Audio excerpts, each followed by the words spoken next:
Paz do Senhor, meus irmãos, paz do Senhor a todos. Sejam muito bem-vindos para mais uma aula da EBD.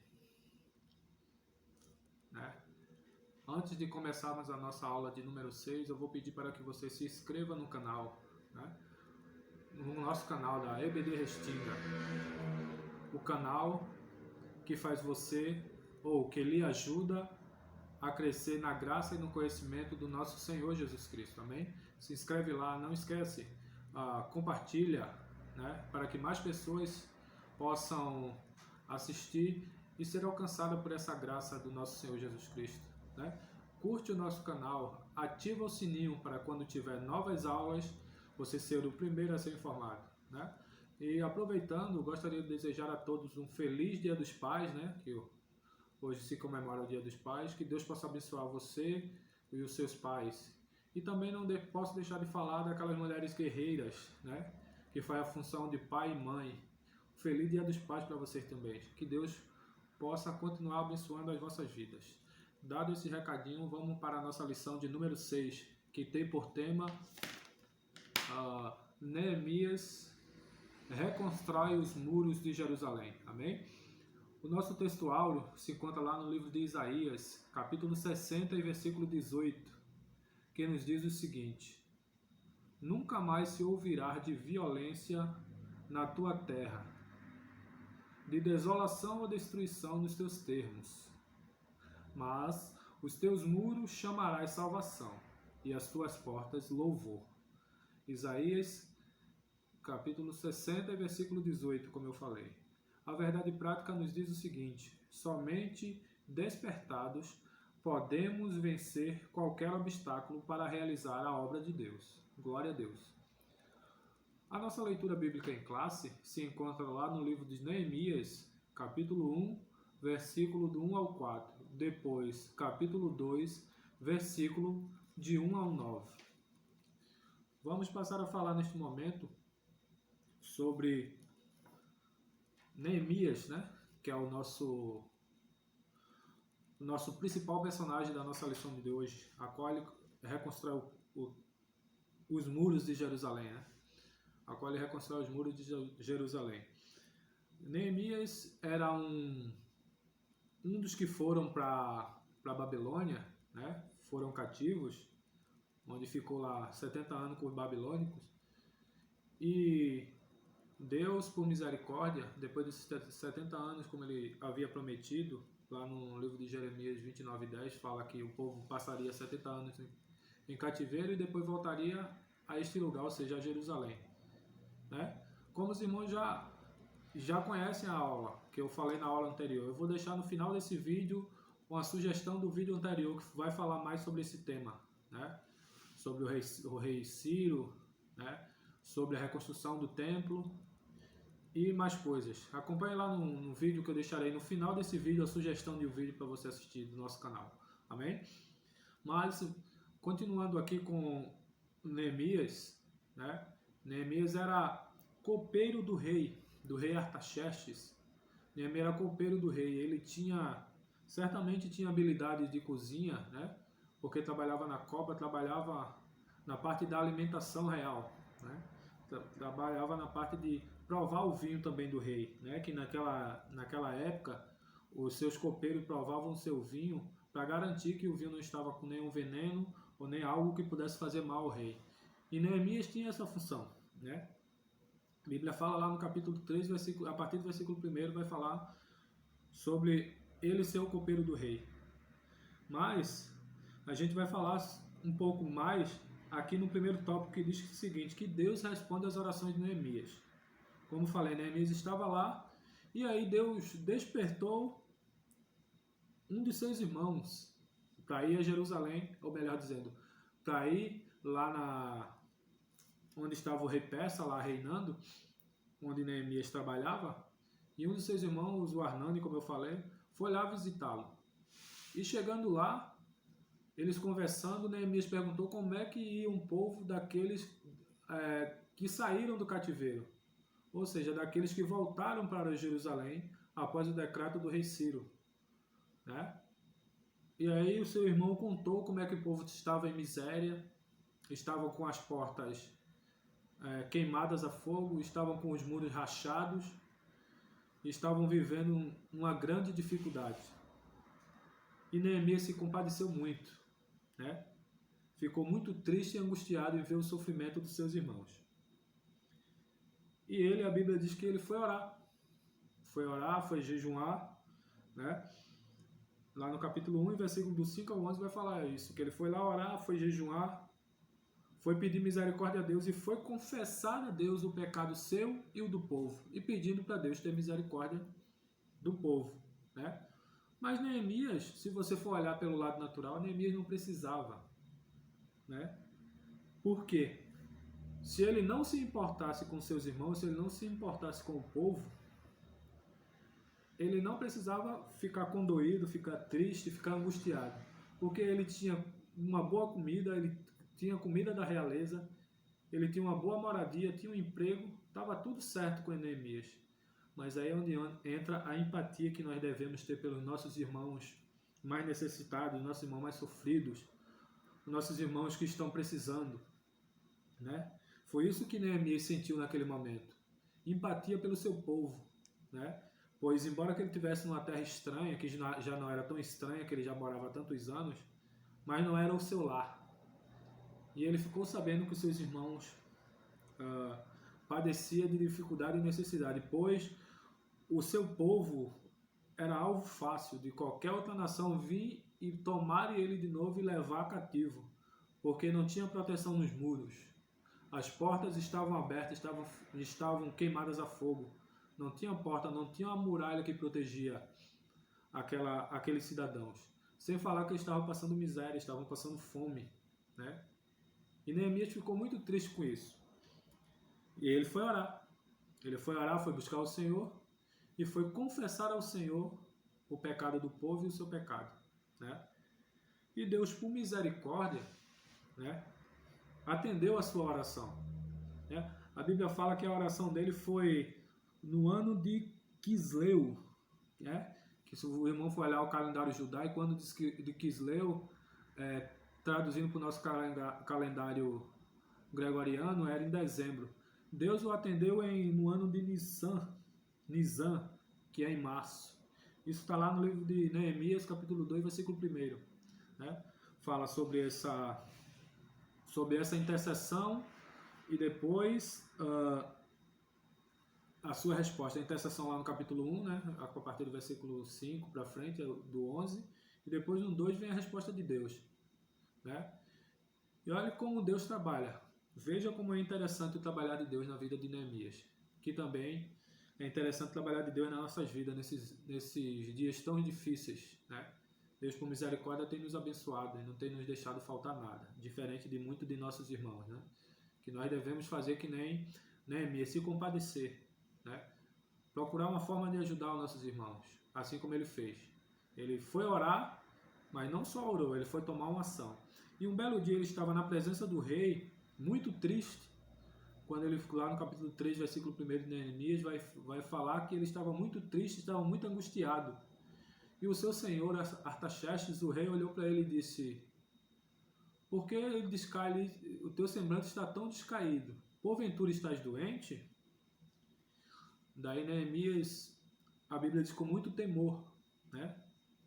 Pois ele era uma autoridade, era um rei. Ele chegou na presença dele e disse: como eu poderia estar feliz, Senhor meu, se o local dos sepulcros do meu pai estão destruídos, as portas estão queimadas a fogo, a muralha está toda fendida, né? Está com rachaduras, nem existem algumas partes, né? Foram derribadas. E o sepulcro lá dos meus pais, aquela terra está toda destruída, né?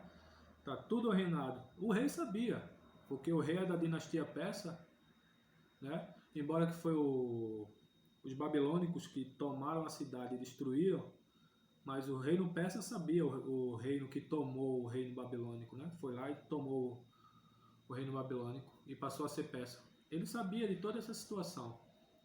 Mas de igual modo, o Neemias foi e confessou para ele isso, né? E ele fez uma pergunta a Neemias e disse: o que tu me pedes agora? Né? Perguntou ele: o que tu me pedes agora? E Neemias, com muita sabedoria, a Bíblia diz que ele foi orar. Foi orar ao Senhor. Né? Esse relato está lá no capítulo 2, a partir do versículo 4. Né? Quando ele faz: o que tu me pedes agora? Aí Neemias orou ao Deus do céu para que pudesse responder essa pergunta do rei, né? O que tu me pedes agora? E ele orou ao Senhor, né? Onde está o segredo, irmão? Gente, devemos orar, consultar primeiro ao Senhor para depois tomar uma decisão, né? Porque se nós tomarmos uma decisão de nós mesmos, certamente a gente pode tomar a decisão errada. E quando Deus está na direção que Ele te dá a resposta, tudo dá certo. E foi o que Neemias fez. Neemias orou e depois disse ao rei se o rei permitiria dele se ausentar lá do seu serviço, lá do palácio, por um período, para ir voltar para Jerusalém para reconstruir os muros, para proteger o seu povo. Mas ele não só pediu isso, ele pediu também que o rei desse-lhe cartas para que, onde ele passasse da além do Rio Jordão, como a Bíblia diz, da além do rio, passasse por todas as províncias dos outros governadores e lhe permitisse a passagem. Porque os irmãos sabem que naquele tempo, tempo de guerra, para você cruzar de um estado, de uma província para outra, tinha que ter permissão. Porque toda a província era sitiada, tinha guardas e tinha alguém que dominava, um governo, né? Então, precisava de uma autorização, senão poderia ser até morto ou preso, né? Preso ou morto. Então ele pediu: dá-me carta para os governadores da além do rio, né? Ainda disse mais: pede ao teu general da tua casa real, o Asaf, que me dê madeira, me dê materiais para poder reconstruir os muros de Jerusalém, né? Veja como Deus deu sabedoria a Neemias para ele fazer o pedido correto ao rei, né? Por isso que ele pediu com temor, porque o rei poderia pensar que ele, com aquele ato, quisesse tomar Jerusalém ou ficar em Jerusalém e ali fazer um complô para depois voltar e tentar destruir o rei. Mas só que Deus estava na direção, né? Deus fez com que o rei compreendesse que a partida de Neemias por um período era por conta do amor ao seu povo, era por conta do amor a Israel, a qual ele foi nascido, embora tenha ficado muito tempo cativo, mas era o povo dele, era a sua nação, né? Então, o que fez o rei, né? Deus despertou o rei para prover todas as necessidades que Neemias precisava. E Neemias fez as perguntas certas, né? E obteve as respostas conforme a sua pergunta. E Deus estava com ele. Tanto é que a Bíblia vai dizer que, segundo a boa mão de Deus sobre mim, a boa mão de Deus sobre mim. Então Deus estava no negócio, né? E tanto é que o rei não só permitiu que que ele tivesse êxito na referente para deixar por um período o seu trabalho e voltar para Jerusalém, conseguiu também as cartas de concessão, digamos assim, a carta de permissão para passar nas províncias e assim apresentar a carta e deixá-lo ir. E também ele mandou o exército e os generais do exército junto com Neemias para poder ir para Jerusalém. E ainda mais, o rei Artaxerxes o nomeou como governador de Israel, governador daquele local. Como o rei ele dominava toda aquela circunvizinhança, tudo era sob o domínio dele, ele nomeou o Neemias como governador. Veja que privilégio, né? Veja que coisa maravilhosa Deus fez na vida de Neemias. E assim Neemias foi, né? Foi-se juntamente com os generais para ir toda aquela comitiva para Jerusalém, né? E é interessante que a forma que Deus trabalha, né? A forma que Deus trabalha para tudo dê certo. E aqui eu citei uma síntese do tópico 1 que diz o seguinte: existem duas formas através das quais você pode ser útil ao Senhor, assim como Neemias foi útil, né, em reconstruir aquela cidade. Era plano de Deus, e reconstruir Jerusalém, ou melhor dizendo, os muros de Jerusalém, né? O primeiro é: seja uma pessoa que fala com Deus. Veja que a primeira atitude de Neemias, quando seu irmão chegou lá e contou a situação do povo, ele foi orar e jejuar pelo povo.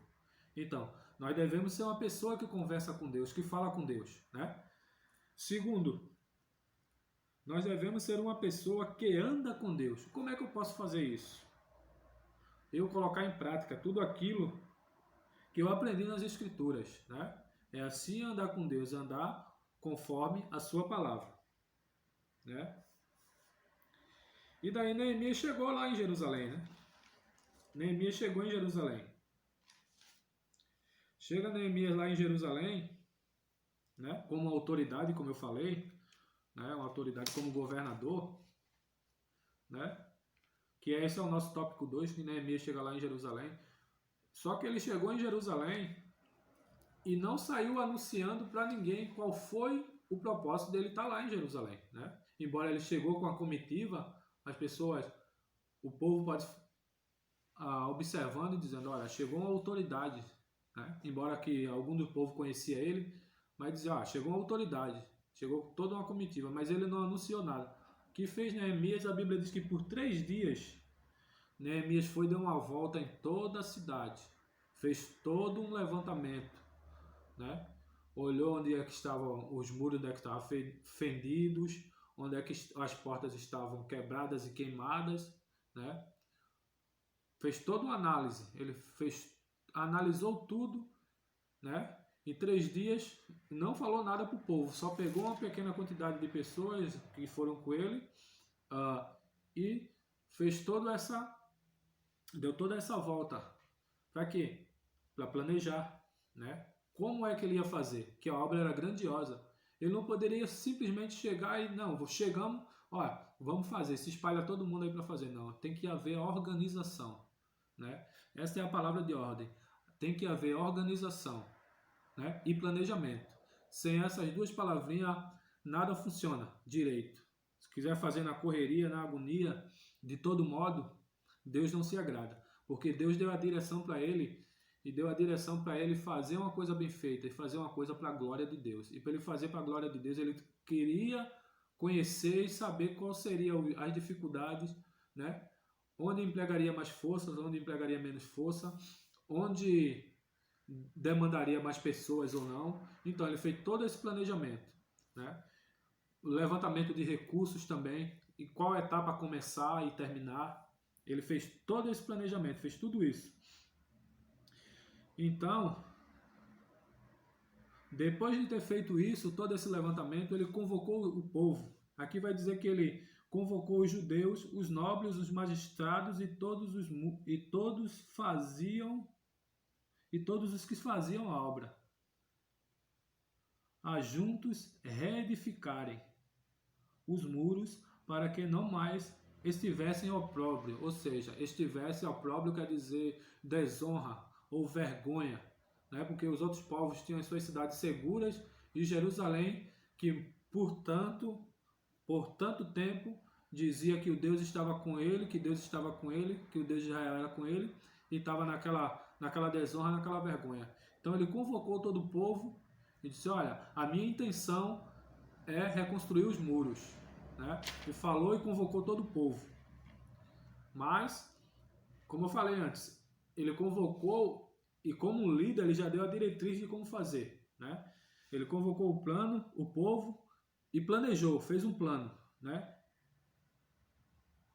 E assim ele divulgou a tarefa da construção em partes, tendo cada parte uma porta. Ou seja, ele começava daqui, uma parte aqui e ali tinha uma porta. Depois pegava de outro, tinha outra porta.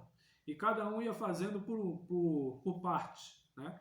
Ele dividiu todo o povo, todos aqueles que se punham a trabalhar, né? Ele dividiu e colocou para ir ao trabalho. E aqueles, a Bíblia vai dizer que aqueles que tinham que o muro passava pela frente das suas casas, ele fazia aquela parte. E assim foi reconstruindo o muro. Foi reconstruindo, foi construindo, né? E ele tinha um plano que aproveitava todos os que quisessem trabalhar, designando a cada um a sua função. Ou seja, ele liderou, né? A cada um ele designou, olha, tu vai fazer isso, olha, tu vai tirar o resto de construção, olha, tu vai trazer as pedras, outro tu vai trazer as madeiras para as portas, outro tu vai colocar, e assim sucessivamente. Assim Neemias liderando e cada um conforme a sua liderança, fazendo a sua etapa da obra, e a obra começou a andar, né? E a obra andou. E a obra andou e Deus foi abençoando. Deus foi abençoando, né? Só que houve um desconforto, né? Só que antes de falar disso, eu quero dizer o seguinte, que quando nós colocamos os nossos planejamentos na presença do Senhor, diante do Senhor, ele faz dar certo, né? Foi o que Neemias fez. Neemias primeiro orou ao Senhor e jejuou lá, orou para falar com o rei, depois que teve a permissão, ele foi para Jerusalém e daí, com todo esse planejamento, com todas essas etapas, começou a obra de reconstrução dos muros, né? Isso me faz lembrar de um versículo muito importante, lá no livro de Provérbios, capítulo 16, versículo 3. Eu vou até ler aqui para os irmãos, e os irmãos podem acompanhar aí das suas casas, tá? Que diz o seguinte, Provérbios 16 e 3. Peça a Deus que abençoe os seus planos e eles darão certo, né? Quantas vezes a gente planeja, mas não coloca Deus no nosso planejamento, né? E muitas vezes a gente tem os nossos planos frustrados, né? Às vezes a gente faz plano e não consulta a Deus. Muitas vezes a gente consulta a Deus, mas não planeja. Então, uma coisa tem que ser ligada à outra, né? Faça seus planos e apresente ele ao Senhor. Diga, Senhor, eu estou planejando, mas o dono é o Senhor e tudo te pertence, né? Eu peço que o Senhor faça dar certo, e o Senhor fará dar certo, né? O Senhor fará prosperar, assim como foi na vida de Neemias. Só que Neemias, a obra estava sendo tocada, né? Estava andando rápido, e daí o povo circunvizinho não se agradou, né? Esse é o nosso terceiro tópico, que vai dizer o seguinte, né? Ou melhor dizendo, nosso terceiro tópico vai falar que Neemias, ele inicia o levantamento do muro, né? Como eu falei, os seus planos e tal, como eu já tinha falado aqui, né? Os seus planejamentos, como ele fez cada etapa, que Deus o abençoe e deu sabedoria para ele liderar o povo, e fez cada etapa, ele usou táticas, né? Táticas de construtores até, né? De como fazer. E aqui diz o seguinte, ó, que ele tinha um plano que aproveitava, como eu falei, aproveitava todos aqueles que queriam trabalhar ali, ó, tu vai fazer isso, tu vai fazer aquilo, e assim Deus ia o abençoando, e a obra ia prosperando e ia crescendo. Só que aí no nosso terceiro ponto vai dizer o seguinte, que o levantamento dos muros provocou grande oposição, né? Que grande oposição é essa? Os samaritanos, que moravam também naquela terra, moravam por ali. E aí, o que fizeram eles? Tentaram atrapalhar de tudo que é forma, tentaram atrapalhar no andamento da obra, se infiltraram no meio do povo para causar dissensões, para tirar o foco do pessoal a trabalhar, né? E assim enfraquecer a mão do povo, enfraquecer a obra, né? Eu vou falar um pouco mais sobre esse ponto nas próximas lições, onde vai destacar mais sobre esta oposição, né? Mas eles fizeram isso, né? Eles fizeram isso. E por fazerem assim, Neemias teve que ter estratégias para combater esse tipo de oposição, né? E qual foi ela? Primeiro foi orar ao Senhor, pedir sabedoria a Ele, e depois que ele fez, pegou os jovens, né? Pegou os jovens para tomar conta de partes. Quando eles estavam muito distantes, ele pediu para juntar mais, e no toque da trombeta todos se juntariam.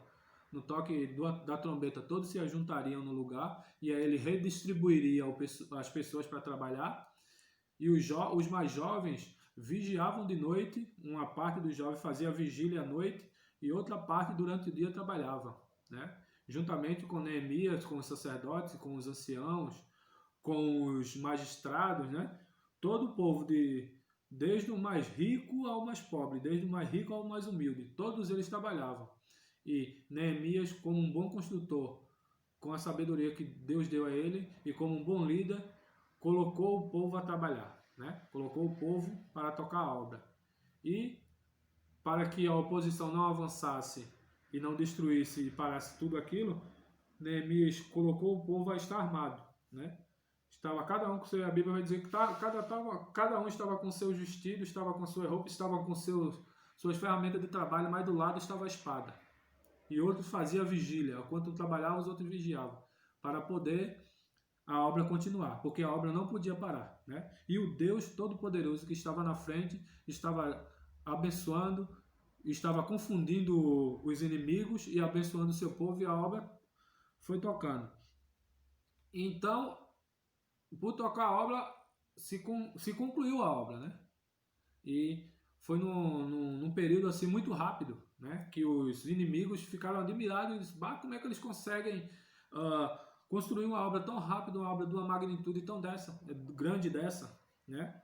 E daí, depois que construíram os muros, né? Que vai ser o nosso ponto de número 4, ele foi inaugurado, né? E teve uma solenidade, assim como a gente viu na lição anterior, que o templo ele foi solenemente, a construção do templo, depois que botou os fundamentos, teve uma solenidade que trouxe os levitas e trouxe, né, os cantores, trouxe os sacerdotes e tudo mais. Assim aconteceu também na reconstrução dos muros. Depois que tudo isso acabado, né, teve uma solenidade, né? Teve uma consagração ali a Deus daquela obra, daquilo tudo.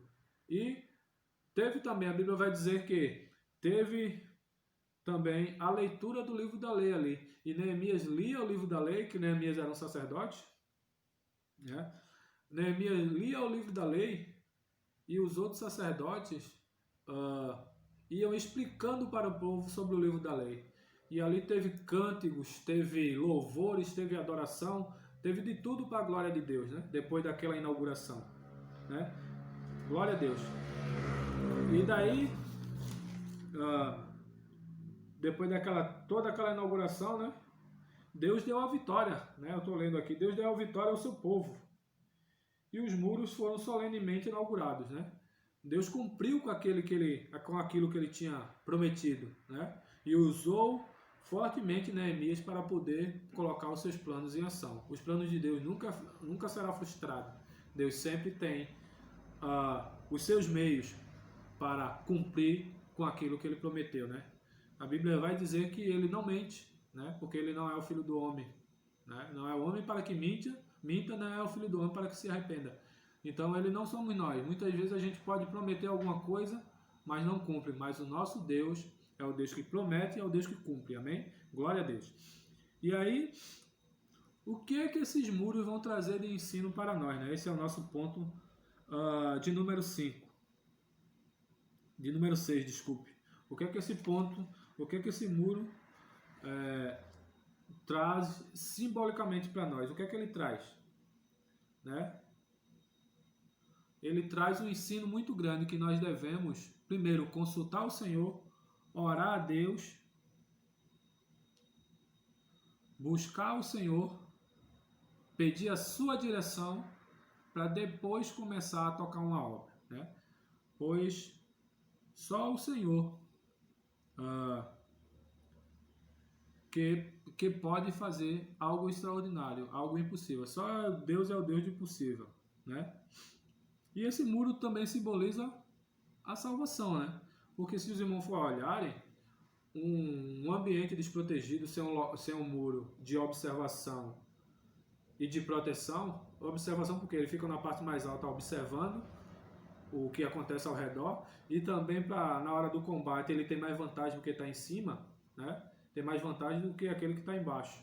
Então há uma proteção, né? E há uma salvação de vidas. E esse muro também simboliza a nossa salvação, porque a nossa proteção está em Deus, né? nós devemos estar protegidos, estar escondidos no Senhor, né? Escondido no Senhor, debaixo das suas asas, como a Bíblia vai dizer, né? A gente está seguro, há uma segurança, há uma proteção para nós. Esse muro representa isso para nós, simbolicamente, né? E também falar que esse muro, né? Esse muro é um muro de salvação, né? Esse muro simboliza também a Cristo que nos salvou. Se não fosse Ele, nenhum de nós estaremos aqui hoje, né? Graças a Deus, né?